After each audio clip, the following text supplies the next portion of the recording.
Welcome guys, जेके loan job channel में आपका बहुत बहुत स्वागत है। आज के इस वीडियो में हम डिस्कस करने वाले रसायन विज्ञान और भौतिक विज्ञान। जी हाँ, बिल्कुल, फिजिक्स और केमिस्ट्री यहाँ पर हम डिस्कस करेंगे एक ही वीडियो में, क्योंकि बहुत सारे स्टूडेंट के कमेंट आए थे सर हमको ज़्यादा से ज़्यादा क्वेश्चन चाहिए, तो हम कवर कर रहे आपके लिए केमिस्ट्री और फिजिक्स को। तो चलिए शुरू करते हैं। पहला क्वेश्चन है, बहुत अच्छे क्वेश्चन है गाइज। निम्नलिखित यौगिकों में से कौन सा एक आयनिक यौगिक है? Which of the following compound in ionic compound, आपको बताना है इन चारों में से। SiCl4, HCl, MgScl2 या फिर CCl4।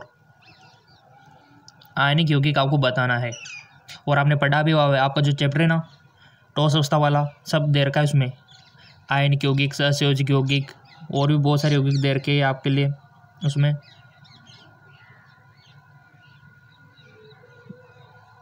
चूज कर लिया होगा कौन सा आयनिक यौगिक है। सो इसका राइट ऑप्शन हो जाएगा आपका MgCl2। ये आयनिक यौगिक है जिनमें आयनिक बंध होता है।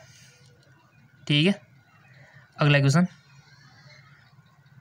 और खुद से आंसर देने का प्रयत्न कीजिए। पहले आप ये मान के चलो कि आप अपना एग्जाम यहीं पर दे रहे हो और कितना आपको आता है।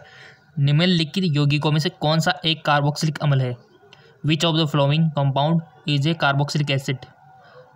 ऑप्शन है हाइड्रोआइडिक अम्ल, टार्टरिक अम्ल, कार्बोक्सिलिक अम्ल, कार्बोनिल अम्ल। कौन सा एक कार्बोक्सिलिक अम्ल है? बहुत सा क्वेश्चन है।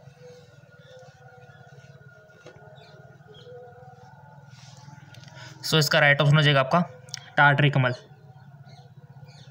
ये एक कार्बोक्सिलिक अम्ल है। भौतिक विज्ञान भी इसी वीडियो में डिस्कस करेंगे हम। निम्नलिखित में से कौन सा सॉल्ट की दोष को दर्शाता है? Which among the flowing expect of the salt की डिफरेंट? पढ़ रखा है आपने फ्रेंकल दोष, सॉल्ट की दोष, तो बता दो आंसर से क्या होगा। सॉल्ट की दोष को दर्शाता है SrCl2, NaCl, AgI या फिर LiCl।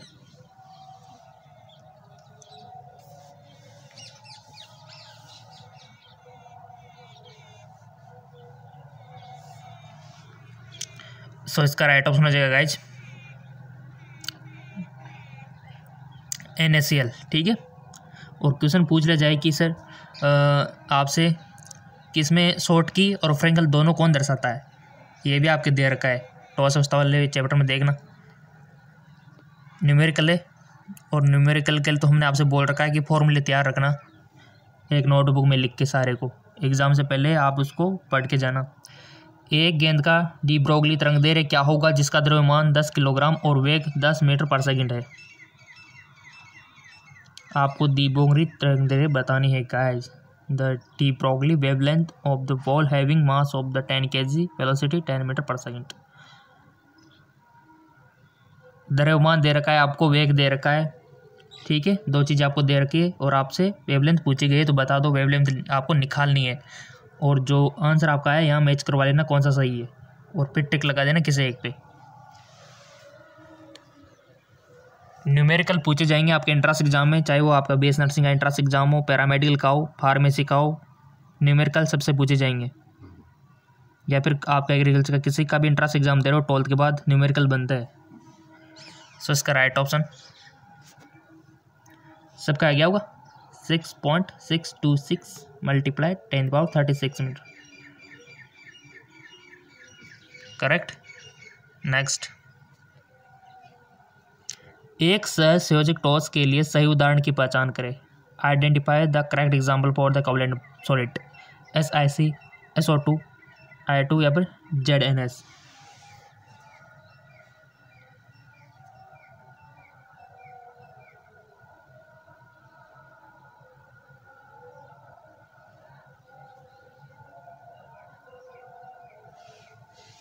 सो इसका राइट ऑप्शन हो जाएगा SiC।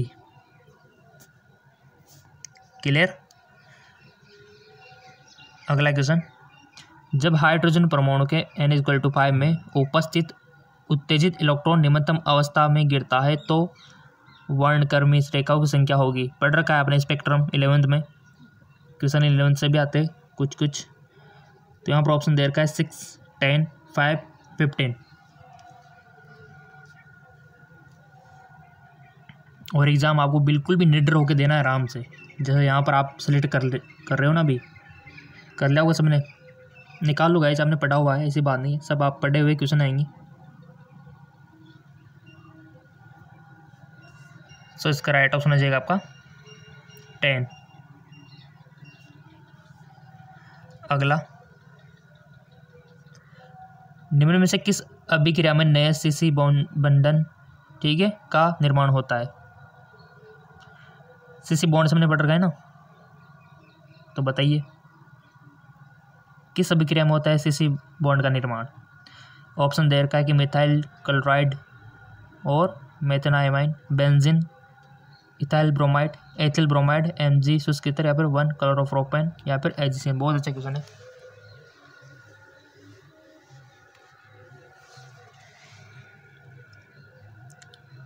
कर लिया होगा आपने ऑप्शन सिलेक्ट। इसका राइट ऑप्शन हो जाएगा benzene plus ethyl bromide, benzene plus ethyl bromide, option second. और क्वेश्चन की बिल्कुल भी फिक्र नहीं करना है आपको, और थोड़ा सा लॉन्ग आ गया क्वेश्चन, डरना नहीं है, समझना है। लॉन्ग है इसका मतलब ये थोड़ी कि हार्ड है, लॉन्ग है मतलब ईजी है, सब कुछ उसने ऊपर बता दिया गया है। यदि किसी फर्टिलाइजर खारखाने में प्रतिदिन 9800 ग्राम संसारण H2SO4 को अपशिष्ट उत्पाद के रूप में बाहर निकाल दिया जाए तो अपशिष्ट अम्ल को प्रभावहीनता बनाने के लिए कितने ग्राम बुझे हुए चूने की आवश्यकता होगी? दिया गया है कैल्शियम का परमाणु द्रव्यमान आपको, और सल्फर का एस का परमाणु द्रव्यमान, और ओ का परमाणु द्रव्यमान, सब कुछ आपको दे रखा है। तो देर किस बात की, बता दो आंसर।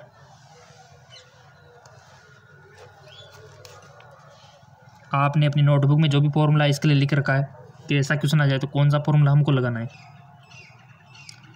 उसको अप्लाई कीजिए और ये मान उसमें कोड कर दीजिए। ये मान के चलो कि ये मान के चलना है आपको कि मान लो आप एग्जाम में आ गया क्वेश्चन, अब कैसे करोगे?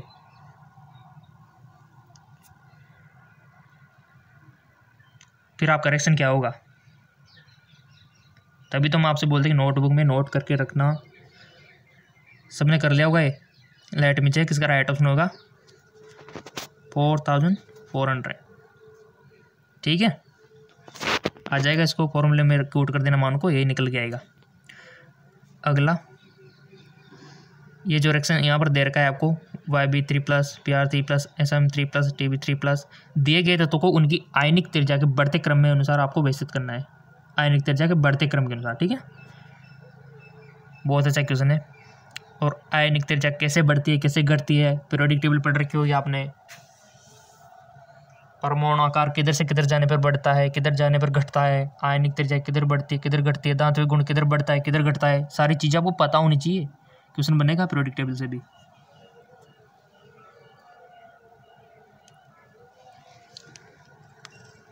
आयनिक त्रिज्याओं के बढ़ते क्रम में सबसे छोटी उससे बड़ी, उससे बड़ी, उससे बड़ी, इस प्रकार से आपको क्रम में व्यवस्थित करना है। तो इसका राइट ऑप्शन है YB3+, TB और SM, और यानी कि पहला वाला सही है, ये वाला, ये क्रम सही है। ऐसे क्वेश्चन आते हैं गाइज आपके। जिन्होंने हमारे जेकलोन जॉब के सारे क्वेश्चन कर लिए होंगे, समझ लो उसका सिलेक्शन हो गया बिल्कुल। अगर आपको क्वेश्चन आ रहे हैं तो देखो सिंपल सी बात है, धातु A को जब ZnSO4 विलयन के साथ उपचारित किया गया तब एक गुलनशील लवण के निर्माण के कारण विलयन हरे रंग में बदल गया। धातु A की पहचान करें। मोलिब्डेनम, पेरस, PB, कोबाल्ट, सब कुछ दे रखा है आपके सामने। धातु A की पहचान आपको करनी है। ऐसे भी क्वेश्चन आते हैं आपके।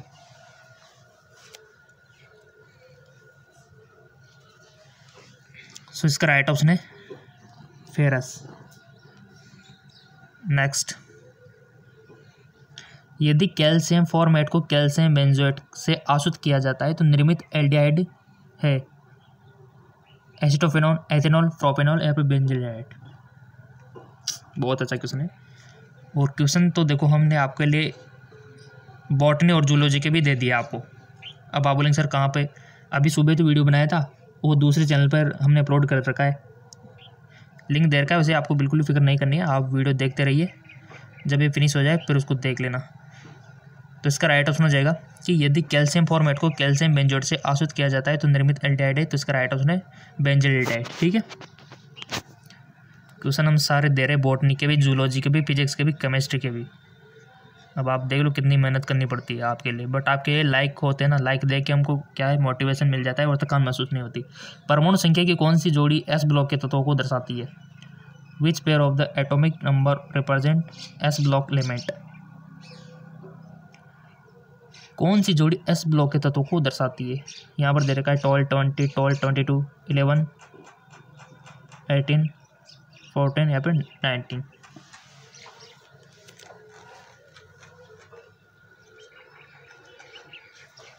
सो इसका राइट ऑप्शन हो जाएगा आपका 12, 20। नेक्स्ट, 3D कक्षा के ऑर्बिटल में नोड डेथ की संख्या होती है। The number of nodal planet in 3D orbital 0, 2, 3, 5।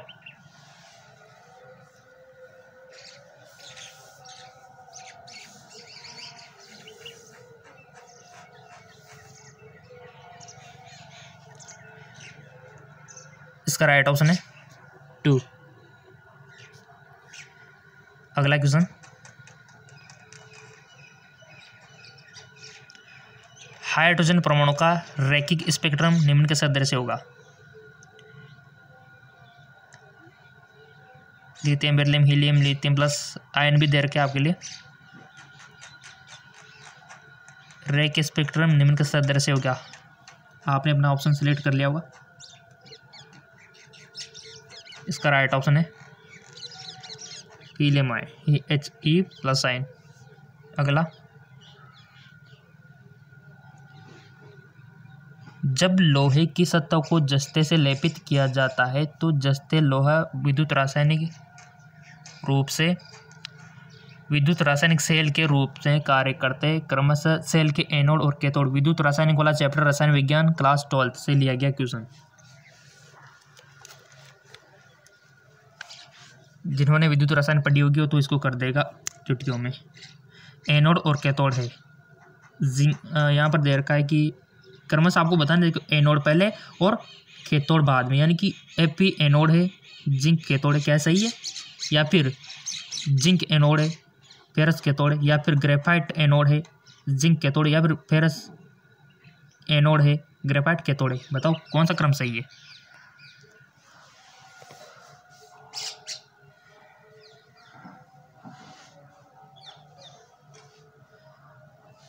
सो बिल्कुल इसका राइट ऑप्शन हो जाएगा आपका जिंक क्या है, एनोड, और कैथोड फेरस।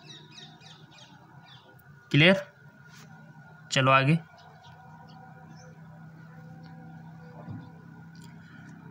निम्न विकल्पों में से कौन सा कथन गलत है? बिल्कुल, KMnO4 का बैंगनी रंग, MnO4- DD इलेक्ट्रॉनिक संक्रमण, परमैंगनेट रेडियन में चतुष्फलक की संरचना होती है, या फिर KMnO4 H2SO4 को SO4 में ऑक्सीकृत करता है। तो इसका सारे KOH के साथ गर्म करने पर पोटेशियम परमैंगनेट में विकसित हो जाता है। बहुत अच्छा क्वेश्चन है।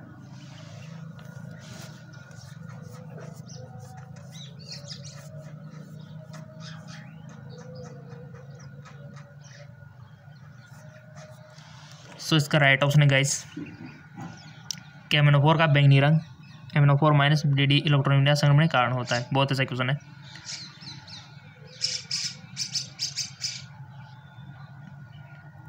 चलो आगे। कौन सा रेडियोधर्मी समस्थानिक लक्ष्य नवय के रूप में निकल का उपयोग करके NP अभिक्रिया द्वारा उत्पन्न किया जाता है?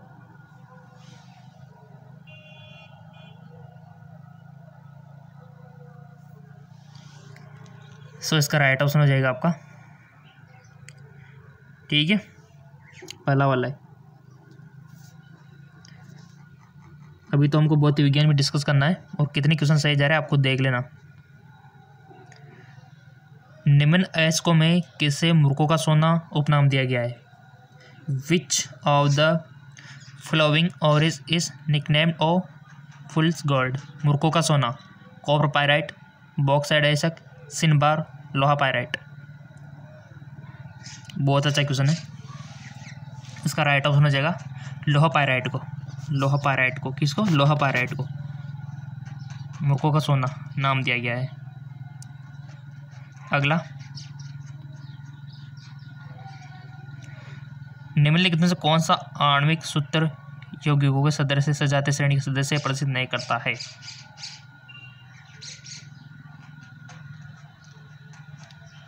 C4H10, C6 या फिर H। देख रहे होंगे ना आप यहाँ पे, तो इसका राइट ऑप्शन है C तो 5 और H10। अगला क्वेश्चन, निम्नलिखित में से कौन सा थर्मोसेटिंग बहुलक पॉलीमर का एक विशिष्ट लक्षण नहीं है? पॉलीमर से क्वेश्चन आता है गाइस आपके। सो इसका राइट ऑप्शन हो जाएगा आपका गर्म करने और ठंडा करने पर उनके गुणों में कोई बदलाव नहीं होता। बहुलक श्रृंखलाओं के बीच तृतीयक बंधन की अनुपस्थिति नहीं है, आपको बताना है, यानी कि आपको पता होना चाहिए कि कौन कौन से लक्षण है। गर्म करने पर वे नरम हो जाते हैं और ठंडा करने पर सख्त हो जाते हैं। आकर्षण के अंतराणिक बल इलास्टोमर और तंतुओं के बीच अंतराणिक बल की अपेक्षा मजबूत होते हैं। सो इसका राइट ऑप्शन हो जाएगा, पता है ना आपको थर्मोसेटिंग बहुलक के बारे में। 3 चीज़ें तो यहाँ पर राइट है, तभी आप इसको कर पाओगे, क्योंकि एग्जामिनर यही नॉलेज आपकी चेक करना चाहता है कि आपको पता है कि नहीं है थर्मोसेटिंग के बारे में, कितना पता है। तो इसका राइट ऑप्शन हो जाएगा गाइज, इसका जो करेक्ट आंसर है कि आकर्षण के अंतराणुविक बल स्टोमर और तंतुओं के बीच अंतराणुविक बल की अपेक्षा मजबूत होते हैं। ये गलत बात है, ये लास्ट वाला, और बाकी के जो तीनों ऑप्शन है वो सही है। ठीक है, तो ये हमारा ऑप्शन 4 इसलिए करेक्ट है। अगला, निम्नलिखित में किसकी परमाणु त्रिज्या न्यूनतम होनी चाहिए? परमाणु से पढ़ रखा होगा आपने पीरियोडिक टेबल तो बचपन से। सो यहाँ पर दे रखा है जेड में 12 प्रोटॉन और 10 इलेक्ट्रॉन, 12 प्रोटॉन और 12 इलेक्ट्रॉन, 12 प्रोटॉन और 13 इलेक्ट्रॉन, 12 प्रोटॉन और 11 इलेक्ट्रॉन। परमाणु त्रिज्या किसकी न्यूनतम होनी चाहिए? अब बताओ ईमानदारी से।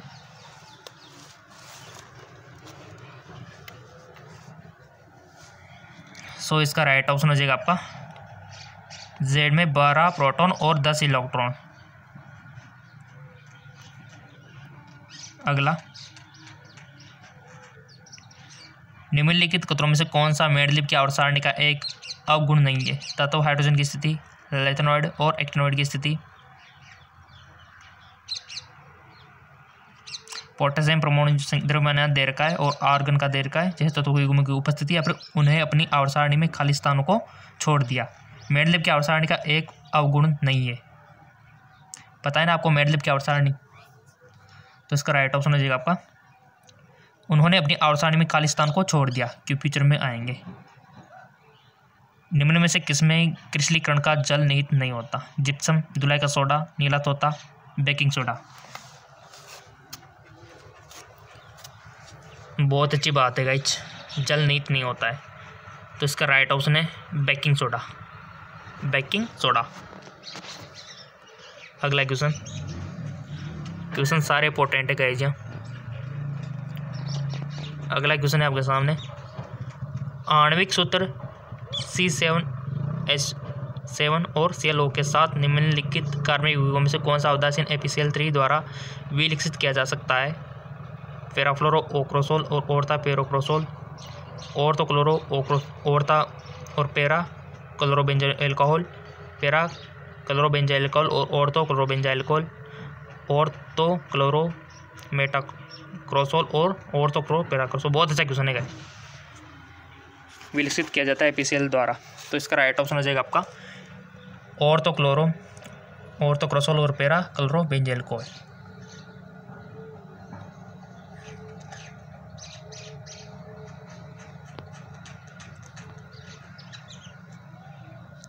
HCl के तनु जलीय विलयन में निम्नलिखित में से कौन सा उपस्थित होता है? Which of the following is present in direct aqueous solution HCl? HCl के तनु जलीय विलयन में निम्नलिखित में से कौन सा उपस्थित होता है? H+Cl, H3O+, या फिर H3O+Cl। फिजिक्स भी डिस्कस करनी है अभी, इसके बाद फिजिक्स चलाएंगे अभी इसी वीडियो में हम फिजिक्स का डिस्कस करेंगे। तो इसका राइट ऑप्शन है H3O+Cl, H3O+Cl। फिजिक्स शुरू कर देते हैं यहाँ से। चलिए भौतिक विज्ञान के क्वेश्चन न्यूमेरिकल आपसे पूछ लेते हैं। देखो यहाँ पर दे रखा है आपके लिए कि एक क्षेत्र में समान दिशा में एक समान विद्युतीय और चुंबकीय क्षेत्र मौजूद है। यदि एक धनावेशित कण को निश्चित वेग के साथ क्षेत्रों की दिशा में प्रक्षेपित किया जाता है तो कण का मार्ग एक होगी हेलिक्स, सीधी रेखा, परवलय, वर्त। ऐसे क्वेश्चन आपसे पूछे जाएंगे, न्यूमेरिकल भी बताएंगे अभी आपको। और आपको तो यही मान के चलना है कि हम एग्जाम दे रहे हैं अभी, ऐसे तो क्वेश्चन आएंगे और क्या, बिल्कुल भी आपको नहीं घबराना है। पेपर फाड़ क्या होगा आप देखना। इसका राइट ऑप्शन है सीधी रेखा। फाड़ने का मतलब ये नहीं कि आप वहाँ फाड़ दो, फाड़ने का मतलब अच्छे से करके आना। आप तो एक फाड़ने लग जाओ वहाँ पेपर, कोई ऐसी गलतियाँ मत करना। एक दूरदर्शी मायोपिक नेत्र में दूर स्थित वस्तु की छवि बनती है। बहुत अच्छा क्वेश्चन है। In a myopic eyes the image of the distance object in form. एक दूरदर्शी नेत्र में दूर स्थित वस्तु की छवि बनती है रेटिना के पीछे, अभिनेत्र लेंस के सामने, रेटिना के सामने, रेटिना पर।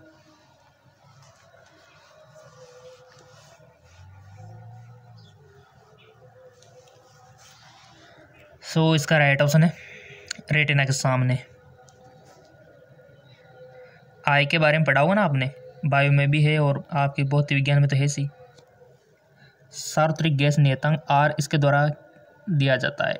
The universal gas constant R is given by Cp upon Cv, Cp plus Cv, Cp minus Cv, Cv upon Cp।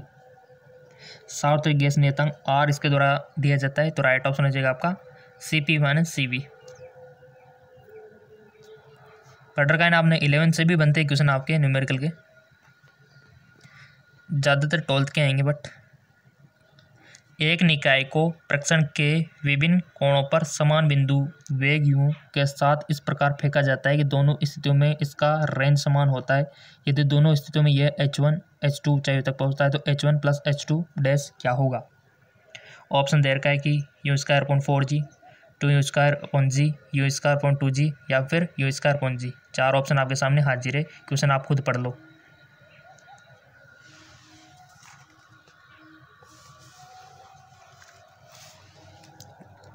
इसका राइट ऑप्शन है, हम आपको बता देते हैं, आपने तो वैसे सेलेक्ट कर ही लिया होगा, इंटेलिजेंट स्टूडेंट हो। सो इसका राइट ऑप्शन है यू स्क्वायर अपॉन 2g। ठीक है, you square upon 2g, you square upon 2g। पहला वाला ही सही है, सॉरी पहले वाला में तो 2g नहीं है नीचे। ऑप्शन थर्ड इसका करेक्ट ऑप्शन हो जाएगा। देखो अच्छे से देखना है, आपको वहाँ 4 ऑप्शन देखने देखो। और जिनका ऑनलाइन है एग्ज़ाम तो अच्छे से, ऑनलाइन वालों को दिक्कत ही नहीं होती। ऑनलाइन वालों ने एक बार गलती भी कर दी तो कोई दिक्कत नहीं, वो दोबारा सही भी कर सकता है। बट ऑफलाइन में एक बार जो आपने टिक मार दिया ना, वो सही नहीं होता। तो ऑफलाइन में थोड़ा ये होता है। अगर जिनके ऑनलाइन एग्जाम है उनका तो बड़ा फ़ायदा है, आपने कोई भी क्वेश्चन गलत कर दिया, 1-2 मिनट बाद याद आया तो आप उसको सही भी कर सकते हो। ठीक है, तो ये बेनिफिट होता है ऑनलाइन का। 2 सशक्त स्रोतों की तीव्रता का अनुपात 81:1 है। व्यतिकरण पैटर्न में अधिकतम तीव्रता का न्यूनतम तीव्रता के साथ अनुपात क्रमशः होगा 10:1, 9:1, 5:4, 25:16।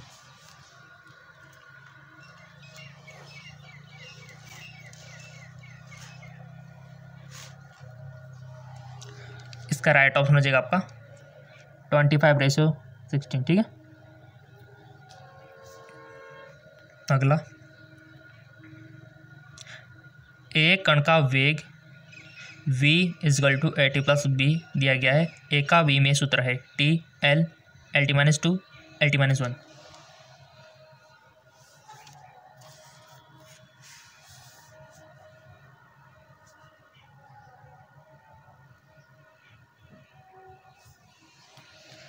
इसका राइट ऑप्शन है lt-2।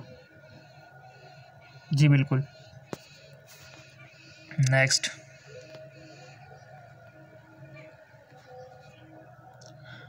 बारह ओम प्रतिरोध वाला 10 मीटर जो लंबा एक तार है 6 वोल्ट EMF की एक बैटरी के साथ और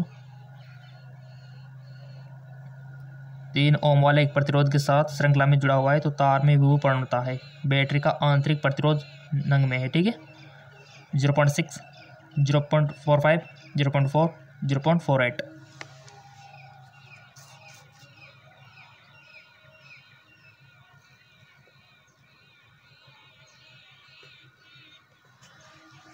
सो इसका राइट ऑप्शन हो जाएगा आपका 0.48। ठीक है ना। अगला, एक चुम्बक को निम्न प्रक्रिया द्वारा पूरी तरह से विचुम्बित किया जाता है। इसे थोड़ा गर्म करके चुम्बक को छोटे छोटे टुकड़ों में तोड़कर इसे बर्फ के ठंडे पानी में छोड़कर उपयोग बल के एक समान। बहुत अच्छा क्वेश्चन है। किस प्रक्रिया द्वारा विचुम्बित किया जाता है, यानी कि चुम्बक के गुण खोए जा सकते हैं। कैसे खोए जा सकते हैं चुम्बक के गुण? क्या टुकड़ों में बांट के कम किए जा सकते हैं, या फिर इसे थोड़ा गर्म करके? पढ़ा होगा ना चुम्बक के बारे में। चुम्बक से तो 101% क्वेश्चन बनेगा। चुम्बक वाला चैप्टर देख लेना आप। ठीक है, तो बता दो इसका किस तरह से विचुम्बित किया जाता है। A magnetic can be completely demagnetise. तो इसका राइट ऑप्शन होगा गाइज उपयुक्त बल के एक विपरीत क्षेत्र द्वारा। उपयुक्त बल के एक विपरीत क्षेत्र द्वारा। अगला, निम्न में से कौन सा कथन एक वायुमंडलीय अपवर्तन के कारण नहीं है? सूर्य वास्तविक सूर्योदय से 2 मिनट पहले दिखाई देता है। रात में सितारों का टिमटिमाना। सूर्य अपनी मूल स्थिति में ऊंचा दिखाई देता है। सूर्य सूर्यास्त के लाल दिखाई देता है। बहुत अच्छा क्वेश्चन है। तो इसका राइट ऑप्शन है गाइज सूर्य सूर्यास्त के समय लाल दिखाई पड़ता है। अगला न्यूमेरिकल है आपका 0.2 मीटर वक्रता त्रिज्या वाला एक अवतल दर्पण अपने सामने 0.8 मीटर दूरी रखी 0.1 मीटर की ऊंची एक वस्तु का प्रतिबिंब बनता है। प्रतिबिंब का आकार होगा। ऑप्शन है 0.014 मीटर, 0.067 मीटर, 0.002 मीटर या फिर 0.02 मीटर। बहुत अच्छा क्वेश्चन है। सो इसका राइट ऑप्शन हो जाएगा 0.014 मीटर। अगला, एक उल्लू मंद प्रकाश में ठीक से देखने में समक्ष से क्यों है गाइज? एल उल्लू able in seen properly able dim light. रात में देख लेता है उल्लू गाइज। ठीक है ना, दिन में तो देख नहीं पाता बट रात में देख लेता है। ऐसा क्यों है? यह दिन के दौरान अंधा होता है, यह बहुत बुद्धिमान होता है, इसकी बड़ी आँखें होती है, या फिर इसकी आँखों की रेटिना में बहुत बड़ी संख्या में रॉड सेल्स होती है। बहुत अच्छा क्वेश्चन पूछ लिया। और कभी कभी आपके दिमाग में भी आया होगा कि रात में उल्लू कैसे देख लेता है। तो साइंस वाले हो आप तो पता चल जाएगा अभी, और अगर पहले से पता है तो लगाओ टिक। अगर आपको कुछ भी पता नहीं है फिर भी टिक लगाओ, क्योंकि उस गलती भी करोगे तो आप कुछ सीखोगे वहाँ से, बाद में ये गलती कभी नहीं करोगे। सो गाइज वो इसलिए से नहीं देख पाता है क्योंकि इसकी आँखों की रेटिना में बहुत बड़ी संख्या में रॉड सेल्स होती है। जी हाँ बिल्कुल, आँखों की रेटिना में बहुत बड़ी संख्या में रॉड सेल्स होती है। ऑप्शन 4 हो जाएगा, याद रखना। कोई पूछे तो बता देना कि उसकी आँखों में क्या होता है। रेटिना में बहुत बड़ी संख्या में रॉड सेल होती है, इसलिए देख लेता है रात में। अगला क्वेश्चन है गाइस, और हमने आपको पहले बोल दिया कि हमने जूलॉजी और बॉटनी आज सुबह वीडियो अपलोड कर दिया है, बट वो दूसरे चैनल पर हमने अपलोड कर दिया, जाके वैसे देखना उसको। काफ़ी सारे क्वेश्चन है उसमें जूलॉजी बॉटनी के। लिंक हमने नीचे डिस्क्रिप्शन में दे दिया उसका। अभी सुबह अपलोड किया था जस्ट, तो उसको अवश्य देखना ताकि आपको एंट्रेंस एग्जाम में कोई दिक्कत ना हो। अगला क्वेश्चन है आपका, सोच लिया होगा आपने कि निम्न द्वारा वर्णित एक घटना के कारण एक हवाई जहाज ऊपर की ओर उठता है। बर्नौली का सिद्धांत, पास्कल का नियम, स्टोक का नियम, सारे सिद्धांत और नियम आपको याद रखने प्लीज़। गाइस आपसे रिक्वेस्ट है, जितने भी नियम हैं आपके रसायन विज्ञान में और भौतिक विज्ञान में सिद्धांत नियम है, काफ़ी सारे हैं, हमने देखा है क्योंकि हम काफ़ी टाइम पहले हम पढ़ चुके हैं 11-12, ठीक है ना। तो वहाँ पर नियम है, सिद्धांत है, पास्कल का नियम है, बर्नौली का है, और भी काफ़ी सारे नियम से, तो उनको देख लेना क्योंकि उनसे रिलेटेड क्वेश्चन पूछे जाते हैं। जैसे पूछ लिया कि हवाई जहाज ऊपर की ओर उड़ता है, तो आपने पढ़ रखा होगा 11th-12th में, तो आ गया होगा। सो इसका राइट ऑप्शन है बर्नौली का सिद्धांत। और बर्नौली पर मैं भी याद होगी आपको। तो एक डायग्राम था आपके ऐसा कुछ, उस टाइम पे ऐसा कुछ दे रखा था, ऐसे ऐसे करके, और फिर एयर ऐसे दे रखी थी, आपके बुक में दे रखा है इस प्रकार का डायग्राम, सब समझा रखा है। 11th से क्वेश्चन आया है बर्नौली का सिद्धांत।